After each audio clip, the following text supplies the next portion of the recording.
So welcome back to my YouTube channel guys. एक बार फिर स्वागत करता हूँ आपको अपने यूट्यूब चैनल पे। तो कल की वीडियो में मैंने आपको हुमायूं के बारे में विस्तार पूर्वक जानकारी दी थी, और आज मैंने जैसे कि मैंने कल की वीडियो में मैंने बताया था कि नेक्स्ट वीडियो में शेर शाह सूरी के बारे में बताऊँगा, ठीक है। और हाँ, एक चीज़ और, मैंने इस वीडियो में शेर शाह सूरी के बारे में वही क्वेश्चन अटेम्प्ट किए हैं जो हर बार पेपर में पूछे गए हैं और आते हैं, अब पूछे जाएंगे, ठीक है। सो वीडियो स्टार्ट करते हैं। देखिएगा, देखो शेर शाह सूरी, एक्चुअली मैं बता दूं पहले मैं, जो शेर शाह सूरी जो शासनकाल रहा, जो गद्दी पर रहा, गद्दी पर बैठे वो 1540 से लेकर 1545 तक बैठे थे। कब से कब तक? 1540 से लेकर 1545, यानी कि 5 साल, ठीक है। नेक्स्ट पॉइंट देखिएगा, शेर शाह सूरी के बचपन का नाम फरीद खां था। क्या नाम था? फरीद खां। ये very very must important question है, एक बार पूछ लिया गया था कि शेर शाह सूरी के बचपन का नाम क्या था, तो फरीद खां, ठीक है। नेक्स्ट पॉइंट देखिएगा, शेर शाह सूरी ने जौनपुर से अपनी शिक्षा ग्रहण की थी। कहाँ से? जौनपुर से, ठीक है। कहाँ से शिक्षा ग्रहण की? जौनपुर से, शेर शाह सूरी ने, ठीक है। नेक्स्ट पॉइंट देखिएगा, शेर शाह को शेर की उपाधि, मैंने अभी आपको बताया कि शेर शाह सूरी का जो बचपन का नाम था वो क्या था? फरीद खां। क्या नाम था? फरीद खां, जैसे कि आपको यहाँ पर दिखाई दे रहा होगा। दूसरी पॉइंट मैं बता रहा हूँ कि शेर शाह सूरी को जो शेर की जो उपाधि है वो किसने दिया था? बहार खां लोहानी ने। Very very must important question, एक बार पूछ लिया था, ये क्वेश्चन आ चुका है पेपर में। ये क्वेश्चन ऐसा आ चुका है कि शेर शाह सूरी को शेर की उपाधि किसने प्रदान की थी? तो किसने की थी? बहार खां लोहानी ने। किसने की थी? बहार खां लोहानी ने, ठीक है। नेक्स्ट पॉइंट देखिएगा, देखो चंदेरी के युद्ध के समय, very very must important point ये वाला, चंदेरी के युद्ध के समय शेर शाह सूरी ने कहा था, क्या कहा था? कि अगर भाग्य ने मेरा साथ दिया, अगर भाग्य ने मेरा साथ दिया और सौभाग्य मेरा मित्र रहा, ठीक है, अगर भाग्य ने मेरा साथ दिया और सौभाग्य मेरा मित्र रहा तो मैं मुगलों को हिंदुस्तान से बाहर निकाल दूंगा।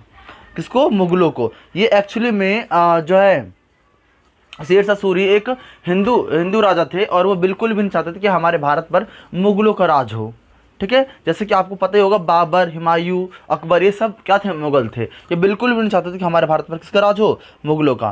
तो इसीलिए अब देखो, चंदेरी की युद्ध में थोड़ा बता दूं, मैंने कल की वीडियो में मैंने बताया, बाबर की जब मैं वीडियो में पढ़ा रहा था उसके बारे में मैंने बताया था, चंदेरी के युद्ध के बारे में, ठीक है। चंदेरी का जो युद्ध है 1528 में हुआ था, ठीक है। किसके किसके बीच युद्ध हुआ था? ये मेदिनी राय और बाबर के बीच। इसमें जो है बाबर विजयी रहा और मेदिनी राय पराजित हो गया। उसी के सेना में मेदिनी राय की तरफ से ही लड़ रहा था कौन लड़ रहा था? तो शेर शाह सूरी। कौन लड़ रहा था? शेर शाह सूरी लड़ रहा था मेदिनी राय की तरफ से सेना में, ठीक है। ध्यान रखना, इंपॉर्टेंट है। नेक्स्ट पॉइंट देखना, नेक्स्ट पॉइंट, मारवाड़। कौन सा? मारवाड़ का युद्ध 1544 ईस्वी में शेर शाह सूरी ने जो है शेर शाह सूरी ने लड़ा था। एक्चुअली में शेर शाह सूरी लड़ा था, यहाँ पे कहा नहीं है, ठीक है, टाइपिंग मिस्टेक हो गया थोड़ा। ये यहाँ पे क्या है? लड़ा था, ठीक है, लड़ा था, ठीक है।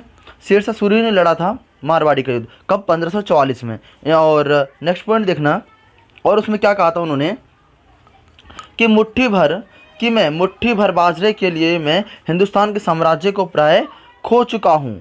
ये कब? ये क्वेश्चन पूछा जा चुका है कि ये बात कब कही है? कौन से युद्ध में? तो मारवाड़ युद्ध में, ठीक है। मारवाड़ के युद्ध में क्या कहा था शेर सूरी ने? कि मुट्ठी भर बाजरे के लिए मैं हिंदुस्तान के साम्राज्य को प्राय में खो चुका हूँ। ये किसने बात कही है? तो शेर सूरी ने कही है, ठीक है। नेक्स्ट पॉइंट देखो, कलिंजर के युद्ध, सबसे वेरी वेरी मस्ट इंपॉर्टेंट, इनके जीवन का अंतिम युद्ध, कलिंजर युद्ध। एक्चुअली इसमें क्या हुआ थोड़ा सा बताना चाहूँगा मैं।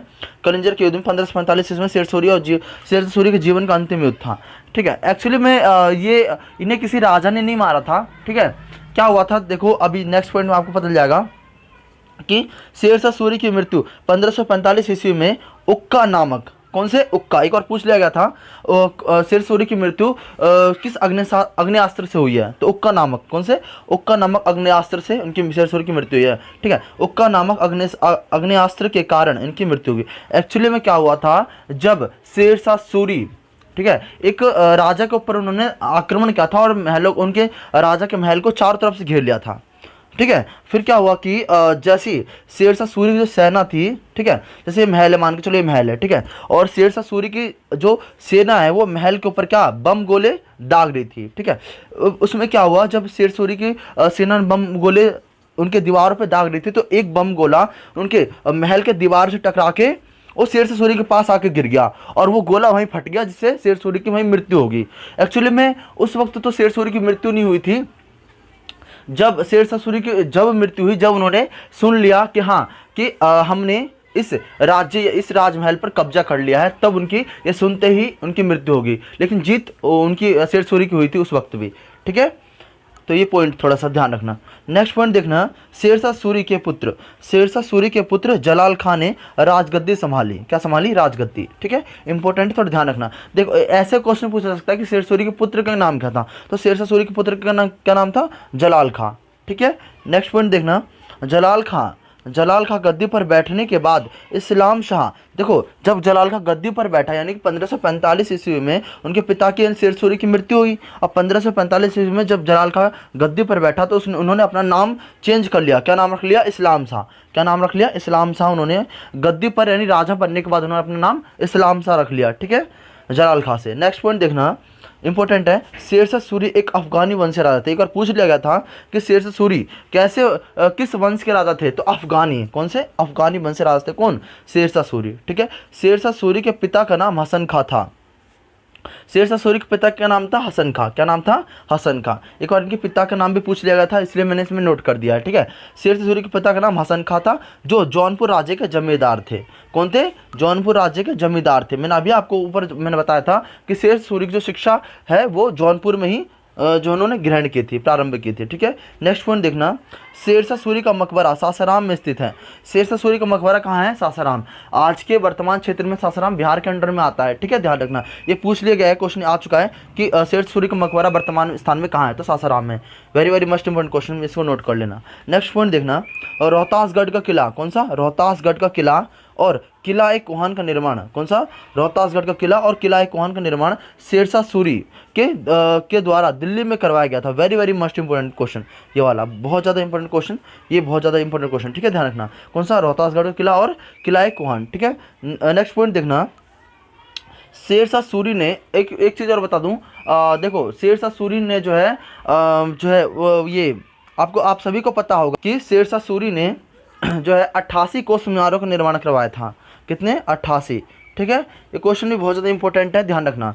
शेरशाह सूरी ने 88 कोस मीनारों का निर्माण। अच्छा, कोस मीनार क्या होते हैं एक्चुअली में? अच्छा, मैं थोड़ा बता दूँ।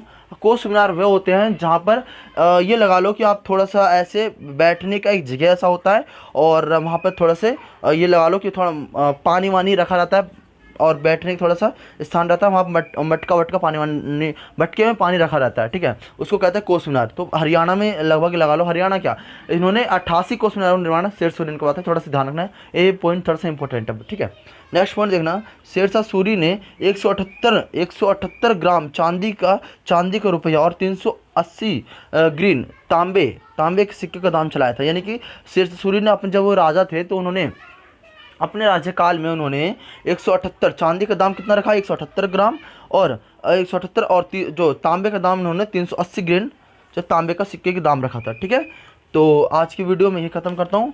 सो गाइस, अगर आपको वीडियो पसंद आई हो तो लाइक सब्सक्राइब करना बिल्कुल ना भूलें। Thank you for watching. Thank you.